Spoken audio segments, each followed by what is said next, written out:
message and using Liz Cheney and others. So if you're pulling out the Cheneys as a Democratic presidential candidate in the last moments, I mean, first of all, you deserve to lose more than anything for doing that. But if someone had told you 5 years ago that the most left-wing American senator would become the Democratic presidential candidate and trot the Cheneys out, I mean, you can't make that stuff up. Yeah. I mean, no, and the thing is, both parties have got their base. I mean, when Trump's getting in all the public polls between 90 and 93% of the Republican vote, she's getting between 90 and 92% of the Democratic vote. So this is not a base election anymore. The base, but what she's trying to do is mix up the base a little bit by some of these anti-Trump Republicans who are not voting for the most part, and try and peel those votes over to her, because she's not confident she can win over the undecided voter in Western Pennsylvania because of where Trump's position over her is on the economy, on fracking. And this is where she failed in her debate with Trump. And her job at that debate was to introduce herself to the country, but to also show that she had a plan. She didn't do that. And by going dark with the media for so long, she never defined herself.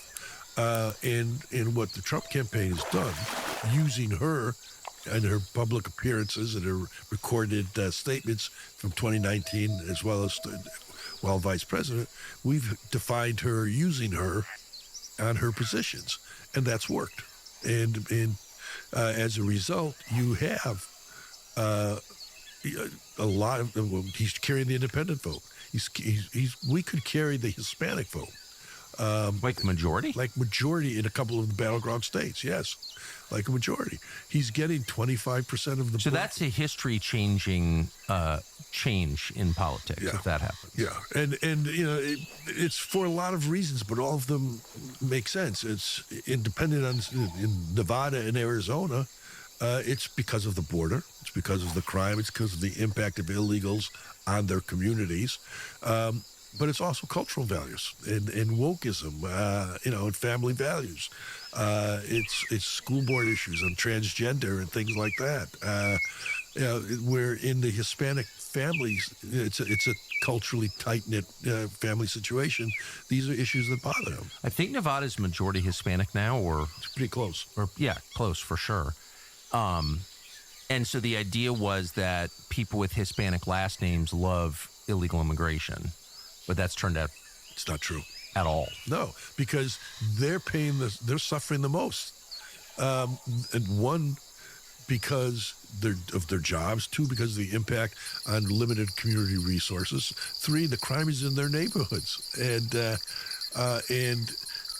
you've had Harris out there for 3.5 years saying there's no problem. There is no border problem. They're not recognizing it, not even visiting it and being empathetic. And that has resonated in the Hispanic community. And we're seeing that in the Hispanic community in places like Pennsylvania as well. And so that framework of the electorate is totally tilting away. And when some of this Hispanic vote and a lot of the black vote that's now favoring Trump, it's a twofer for us, because it's one vote out of the Democratic candidate, one vote for the Republican. It's not just a swing voter that's for grabs. She's losing a vote every time we gain a black vote. That she normally would have had as a Democrat nominee. And again, the reason these people, the profile of the Trump black voter this time are black men under 35, under 35, and it's for a reason. They've suffered economically. They've given up on the promises of the Democratic Party. And Trump, in some ways, is a iconic figure to them. But he definitely gets them. They see that he gets them. So it's not, that vote is not vote that's going to slip away in the next 2 weeks as we get close close to the election. And that's why she's targeting disaffected women Republicans who don't like Trump, the personality. It's just kind of weird that she'd be running on Trump's personality because it's the single most familiar fact in all American politics, what Donald Trump's personality is like, because we've talked about it every single day for 10 years. So is there really room for movement on that question? Is there anyone thinking, oh, wow, Trump is kind of volatile. I had no idea. I think I won't vote for him. She's already got those voters. Well, exactly. Yeah, I mean, it's baked in. And that's why these undecided voters, if you look at any focus groups that are out there, you'll see they all are saying, well, yeah, I don't like his personality, but I was better for under his when he was president. And I don't know what she stands for, and I don't want to risk 4 more years. And these are people who traditionally vote Democrat. Because they told us, remember, they would always remember. I mean, it's all they talked about for the better part of a decade. Trump is a racist. Trump is a racist. Let me repeat, Trump is a racist. And now he's like on track to win the majority of the Hispanic vote and a huge chunk of black men. I guess that didn't work, we can say. No, it didn't. I mean, that could have worked if it was part of a strategy, but not work because it's the strategy. And that's all that she's offering people who have had a very lousy 3.5 years. Do they even say that anymore? Trump is a racist. Remember, that was the only thing they said about They're Trump. not saying it that way anymore, although I think you will see in the next 2 weeks, they will get that raw again because that's the stage that they're at in the campaign. So I think it's going to be a very ugly close by the Harris campaign. In what way? I mean, they will be tossing around Hitler and racism and things like that as if they were not.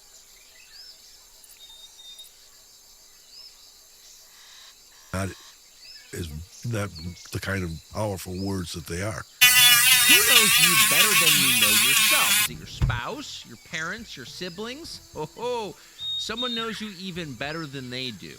If you own a smartphone, a computer, or any device that's connected to the internet, there are thousands of companies, some of whom you've never heard of, who know you better than you know yourself. Well, how do they do that? Well, because they have your data.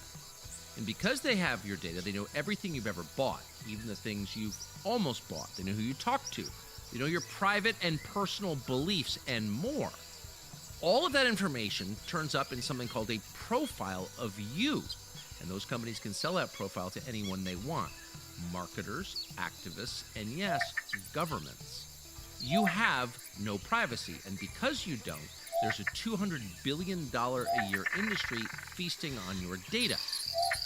Well, if you find that disgusting and immoral and a violation of your basic human rights, you've got 2 options. You could, A, get off the internet entirely and just unplug, or you could start to protect yourself. And we recommend Go to the tag. ExpressVPN to do that. Show the tag. ExpressVPN encrypts and reroutes your network connection to your server. And that makes your internet traffic completely private. No one can see it. Wait, show it. And ExpressVPN Show it. Go to the tag. you own, your smartphone, your laptop, your tablet, all of it. All you do is press one button, one tap, and you're protected. When you see that app turn green, you know that you now have a private, secure internet connection. So if you don't like the idea of weirdos on the internet knowing everything that you're doing, protect yourself. Right now, use our special link to get 3 extra months of ExpressVPN for free. Go to expressvpn.com/Tucker to learn more. That's VPN.com/Tucker to reclaim your privacy. Yeah, they're much less powerful than they used to be, though. I remember the first time someone said something like that, called him Hitler or said he was a white supremacist or racist. I remember being really shocked by it. Yeah. Now it's like, oh, shut up. Well, people are more immune to it. And again, in my personal opinion, she's got the vote that's going to be moved by that. Right. That's not going to be the last 5%. And so Trump is running a closing campaign that's dealing with what the undecideds want to hear. She is running a closing campaign that's based on fear, trying to make the undecided voter fear Trump and therefore just resignedly say, okay, I'm willing to risk 4 more years of this because I fear Trump. Right. I don't think that's a winning close. And and I don't see it in the data, and I don't see it in my experience in politics of being the kind of thing in a close race, if you will, that will allow people to vote against their economic interests. Because that's what these undecided people are saying is, I've had a miserable 4 years. I believe Trump can do a better job for me, but I'm going to vote against him. I don't see that happening. Do you feel confident enough to bet on it? If I were a betting man, yes. Do you believe in the predictions markets, the betting markets? Well, I mean, I pay attention to them, and if you look at the betting markets today, they're at the highest point in all the years Trump has been in politics, saying that Trump's going to win. It's like the average, I think, today is like 58, 59% of the betting market is saying Trump. Now, and you can track how that betting market has gone since she came into the race, when she was first announced, and when we went through the sugar high, and then the debate. I mean, the betting markets followed her and were favoring her, but over the last month, as the campaign strategies have impacted the electorate at the grassroots level, you started to see it ticking up for Trump, and now it's dramatically up for Trump. Going into the last 2 weeks of the close. And I don't see any major October surprise, as we call it, that's going to come up that can change that trajectory now. The hurricane season is almost over. Yep. The war situation, I think, is they're waiting it out for the next 2 weeks to see who wins. I could be wrong, but I mean, if Israel does something in striking in Iran, that doesn't hurt Trump. It could hurt Harris. The economy's not going to get better in the next 2 weeks. So there's no event that's going to change the trajectory of the race like the debate did in 1980, Reagan versus Carter, allowing the undecideds to vote their economic interest. There's nothing that's going to change, I don't believe, that will allow the undecideds to vote against their economic interests for Harris. And again, Trump is ahead in all 7 states right now by the public polling summaries. So the foundation is there, and you also have what we call the unknown Trump factor, where historically Trump is 1 or 2 points better than the polls show him to be, and in some cases dramatically more than 1 or 2 points. You look at the national polls today. Harris is up by about 1.5 points nationally, and national polls of all voters is not a good measure any longer of what's going to happen on election day. Plus, you have people voting now, so it's not just voting on election day. The changes that we're all seeing happen in Trump's favor is happening contemporaneously with people actually casting votes. And one of the Harris campaign has had the money advantage, but they've also been told big money advantage, but too much money advantage, meaning that we don't need as much money as she has to win. Hillary Clinton outspent Trump, but by almost $500 million in 2016 and lost. And so she's going to not be much more than, if she won't be that much ahead of Trump in the end. But her money advantage and her, quote, field advantage, was supposed to make the difference. Well, she doesn't have a field advantage, and that's one of the myths that the mainstream media has perpetuated during this campaign. It's that Trump has no ground game and Harris has this juggernaut. Well, the last time I heard that was in 2016, when I was told that the campaign we had put together was a terrible grassroots campaign, and that Hillary Clinton had the most professional field operation in history. Well, we know what happened there. It's the same thing. They're saying the same thing today. We have a very good ground game. I mean, when you look at the early voting that's happening, and millions of votes have been cast by now between the early voting and absentee voting, and where everyone's modeling that stuff, And the Democrats' turnout advantage on early voting is dramatically less than it's ever been over the last 8 years. And so we're holding our own or doing better than our own in the early voting.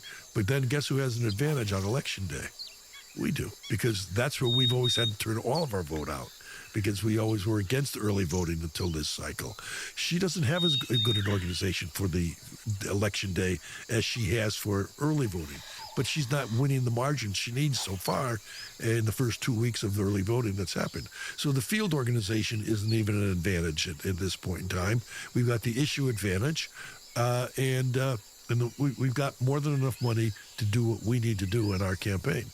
Therefore, looking at all the pieces of an election, her race is counting on her getting people to vote against their economic interests because Trump is a threat to democracy.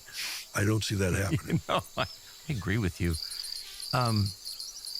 Looking back over the last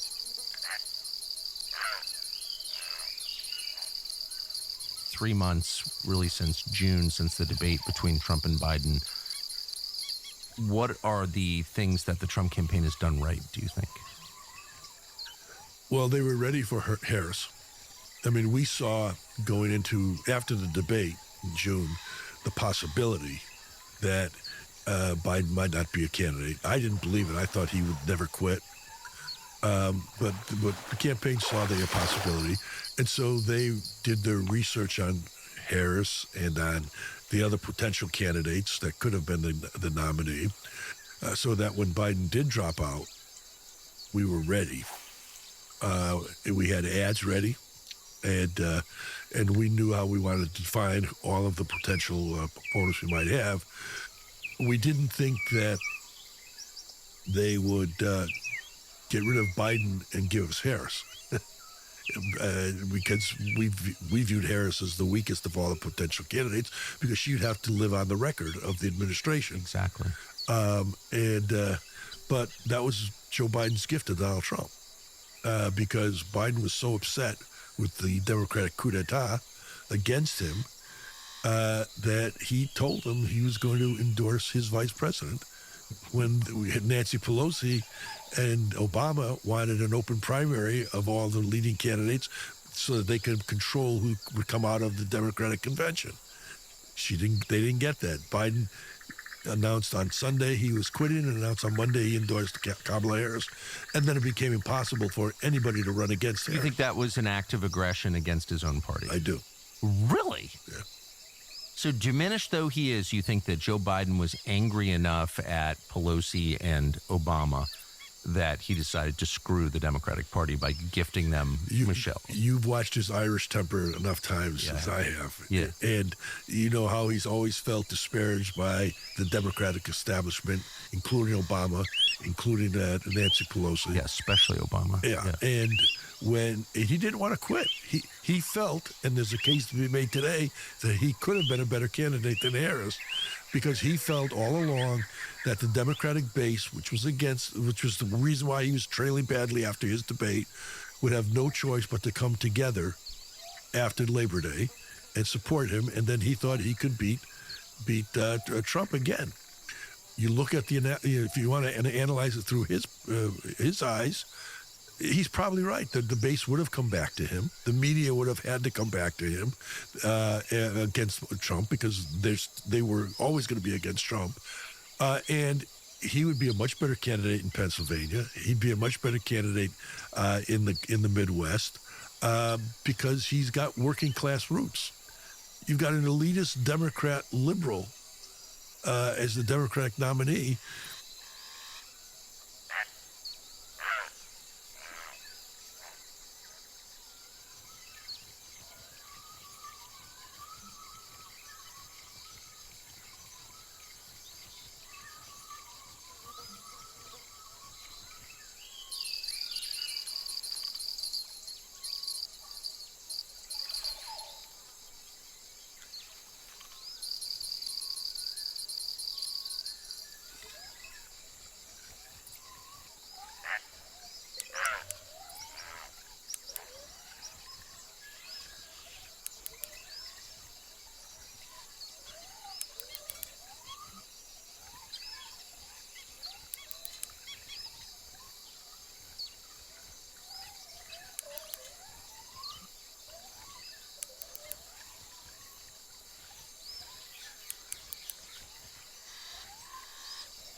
we had the greatest economy in history. Never has there been an economy like And you this. attribute that to lowering taxes a lot and of tariffs. Two things. And also I cut regulations more than anybody else. And if I asked many of the businessmen, from the big companies, the guys running the big companies, I'd say, so if you had your choice, you've had it now for a long time, what's more important to you, the tax cuts, you paid less tax, or the regulation cuts? Every one of them said the regulation cuts meant more. Who would think that, right? Because you don't equate it to dollars, but it actually is more dollars. We had it going, and then we just had to focus on something else. But they were sitting there, these two pollsters were sitting there, and they said, sir, if George Washington came back and Abraham Lincoln was his VP as opposed to Waltz, how bad is he, by the way? But if Abraham Lincoln was his VP, they couldn't beat you. And I'll never forget it. The following day, they said, something's happening in China, sir. Could we meet? I said, what's happening? People are dying. And it was all around the Wuhan lab, by the way. There are pictures with little lines, their body bags, all around the Wuhan lab. And I always said that from the beginning, Joe. It was, they tried to say, first they said it was France, and they blamed everybody. Right. But then they say it was bats from a cave 2,000 miles away. So we got hit with that, and despite that, we had the best economy. And when I gave it over, the stock market was higher than it was pre-COVID. I mean, nobody could even believe it.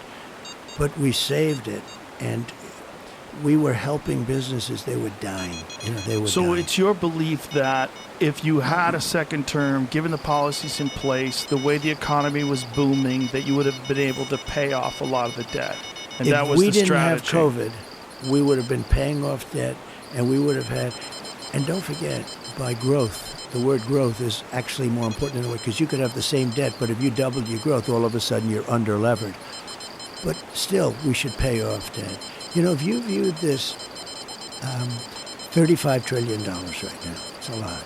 But if you look at the asset value, if you look at it purely as an asset value, we have oil underground, we have water, we have mountains, the assets are so enormous. But regardless of that, we've got $35 trillion in debt, we should pay it off. And we would have started paying off debt and probably even given further tax reductions. I want to get it down to 15%. We're going to do more business.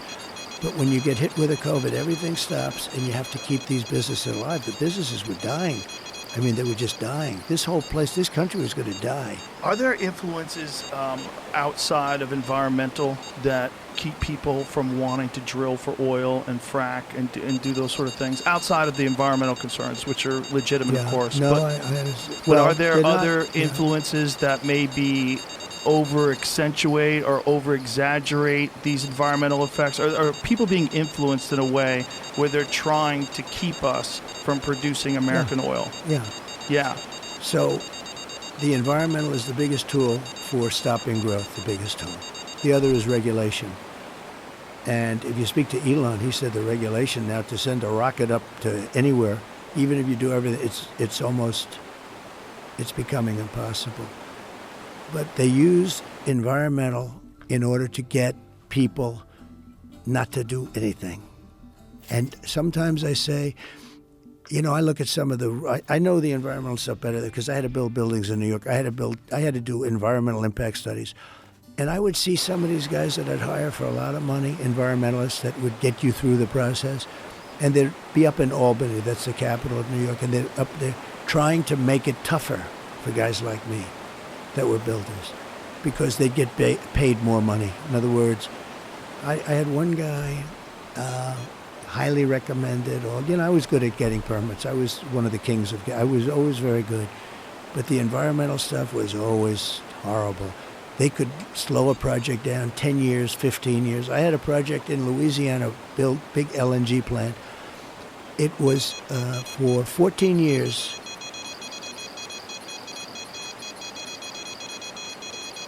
It was going to cost $18 billion, one of the biggest, like the Empire State Building, laying down on its side times 4.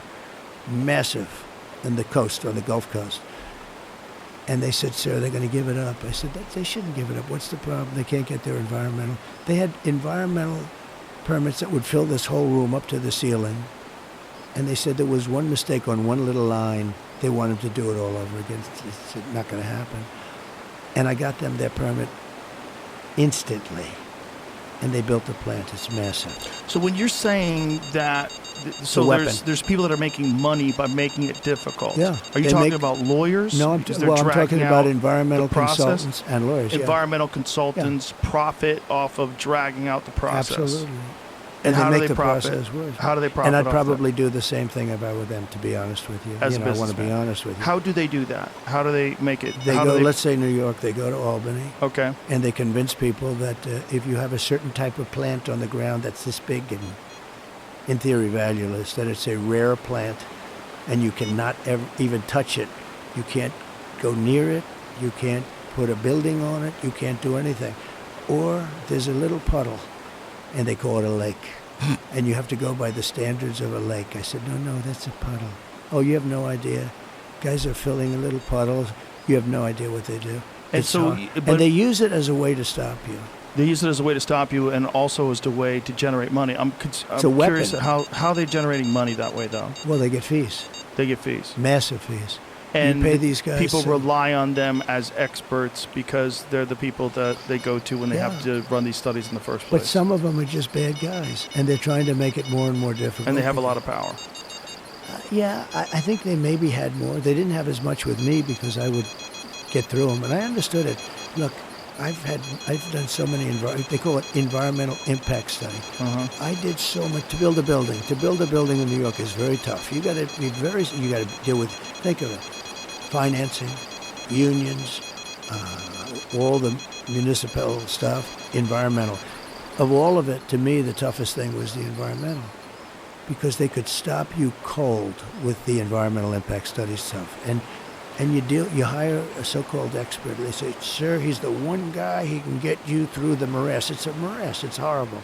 They use it as a weapon. They use it all over the country. Right, but there are legitimate concerns about environmental impact, correct? Like, look about the BP oil spill. There's a lot of things that do happen that are environmentally devastating. And you want to mitigate that as much as possible. You do. Look, I had, during our 4 years, we had the cleanest air and the cleanest water. I view it differently. I say air and water. Remember this.